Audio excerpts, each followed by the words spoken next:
Johnny Joestar, loved by many, hated by some, but most often considered the most evil, selfish, and unjust of all of the Joestars, and for good reason. So today, let's talk about whether or not Johnny Joestar became a saint. Quick warning, this video contains spoilers from part 7 all the way up to the most recent chapter of part 8 JoJoLands, chapter 64. So if you're fully caught up to JoJo, you're good. If not, get your ass reading or just be a complete madman and continue watching anyways. So I know it might sound unreasonable for Johnny Joestar to become a saint. I mean, he did deliberately try to break a part of the Holy Corpse and has made more than a few questionable actions throughout Steel Ball Run based on his selfish nature, and by no means lived as a devoted Christian. So there's really no way that Johnny would be officially canonized as a saint by any religious organizations or by the Pope, just based on the way he lived and the things he did. But somehow it seems after Johnny's death, he shares the powers of other saints, making him comparable to, yes,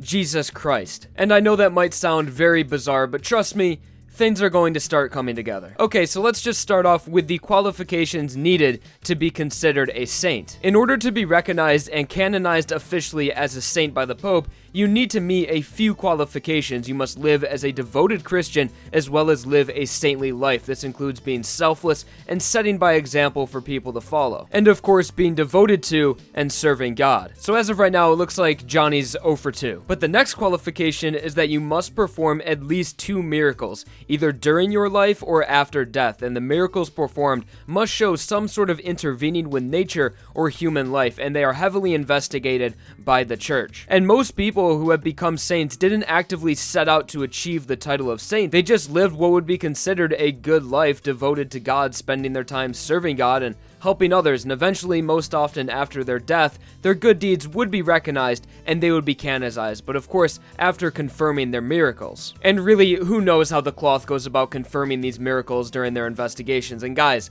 this is not fictional stuff. People actually do this. But it was never specifically stated in JoJo how one became a saint, and since the Steel Ball Run universe is so similar to our world, I'm just going to assume that the qualifications needed to be a saint in Steel Ball Run are very similar to our world. Of course, in real life, there's no such thing as stands or the Holy Corpse, at least there's not to my knowledge, but based on how the society is and just how the world is formed in Steel Ball Run universe, it should be very similar to ours, and especially in terms of religion based on what we've seen throughout Steel Ball Run. So like I said, there is no way Johnny would be canonized as a saint. He wasn't a very devoted Christian to say the least, and probably spent more time hurting others than helping others. But one thing Johnny has done to qualify himself as a saint is performing miracles. And I'm not talking about anything he did while he was alive, rather with the abilities he gained after his death, making his corpse holy, working in a very similar way to the original Holy Corpse from Steel Ball Run, having the power of equivalent exchange removal, taking something bad away and not removing it, but rather sending it somewhere else. So Johnny may have not officially became a saint, but he did seem to acquire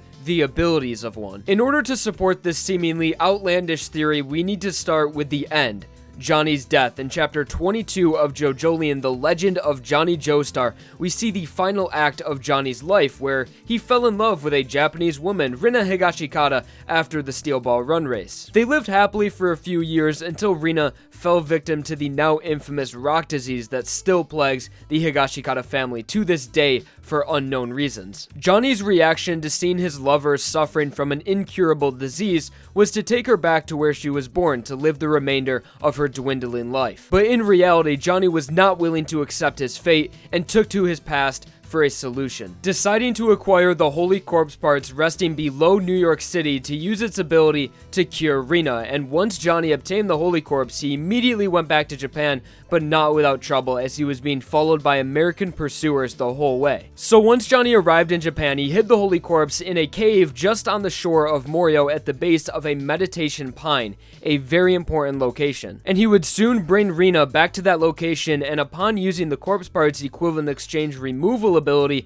Rina was cured of her rock disease, but it was sadly passed to their infant child, George Joestar. And then Johnny realized it was wrong to have used the Holy Corpse and decided that he was done using it, because of course it will bring misfortune to someone else. So for the sake of George's life and anyone else's life, Johnny used Tusk Act 4 and the Infinite Rotation to somehow transfer the rock disease from George to himself. So Rina cured by the rock disease by passing it to George, and then George cured by the rock disease by Johnny passing it to himself. And then a rock fell on Johnny's head, and he died, and that is the legend of Johnny Joestar. Very simplified. Okay, so the main details to keep in mind from this chapter are the location at which Johnny cured Rina and the dialogue from Johnny right before his death. So back to the theory of Johnny performing miracles after his death and having a corpse with powers similar to the Holy Corpse.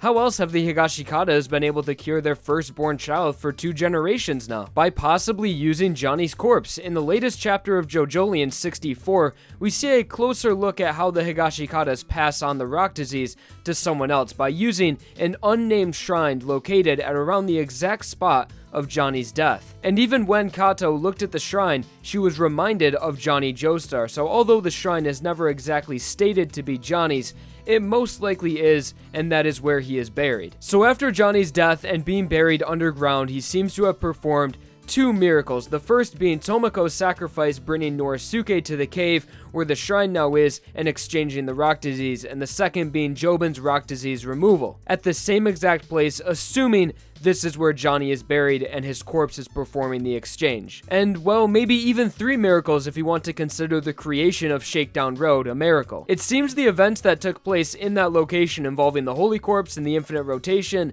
somehow resulted in the creation of a stand, most likely because the leaves that the stand is bound to were the last things Johnny touched after using the Infinite Rotation, and since the Infinite Rotation is infinite, it makes sense for that stand to forever exist. So although Johnny didn't live a very saintly life, he still did believe in God, and it seems he has acquired the powers of a saint, a holy corpse with the ability of removal by exchange. And that may be the reason the Higashikatas go to that exact location to cure their firstborn, because it is where Johnny is buried and where the power of his corpse resides. But of course, this is all based on the assumption that the cave where there is now an unnamed shrine is where Johnny is buried. So even though that cave being the burial ground of Johnny Joestar is not directly stated, as bizarre as Johnny becoming a saint seems, it's one of the most logical conclusions to explain what is causing that location's removal exchange phenomenon. Really, one of the only other explanations for this ground's power would be that the corpse parts were at that location, making that area holy, but I find that not very bold or convincing. Johnny only set the suitcase that the corpse parts were in the cave for a very short amount of time, just enough to get Rina and bring her back there, and then they were immediately moved to a further location by Johnny. And after Johnny's death, it was specifically stated that not before long, the corpse parts were retrieved and brought back to America. So by this logic, that would mean wherever and whatever the holy corpse is around for a period of time is granted holy powers indefinitely, even after parting with the corpse. For example, every location that we saw the entirety of the corpse appear at during Steel Ball Run, making things like the train and the briefcase Johnny was carrying forever have holy powers. And every other location the Holy Corpse was at for just a short period of time. I'm just not convinced, and I think there's no way that just the corpse parts being in that cave for probably just a few hours would leave that power in that area for generations. So for now, and with the information we have as of JoJoLands 64, my theory is that the location where the Higashikatas exchanged the rock disease is where Johnny Joestar is buried and his corpse is performing the exchange, or possibly something to do with his infinite rotation still being active after death, being able to exchange the rock disease, as we've seen the infinite rotation already be able to exchange the rock disease once in the case of George to Johnny. Because after all, the infinite rotation is infinite, and stands in the Steel Ball Run universe follow very different rules from original universe stands, as it's not uncommon in the alternate universe for stand abilities to stick around after their user's death. It's actually quite common. And let's not forget the fact that we have actually seen the physical manifestation of Jesus Christ's stand. And Tusk did have an ability involving infinity, so it's not implausible to think that maybe that ability is still active, or maybe even it's still affecting Johnny. But maybe I'll leave that one for Medi to tackle. But either way, Johnny seems to be performing miracles after his death, thus making him a saint? Quite possibly. Anyways, guys, that's a video. Like if you enjoyed, or if I fought your boredom, and of course subscribe for more videos. Thank you all for watching, and I hope you enjoyed.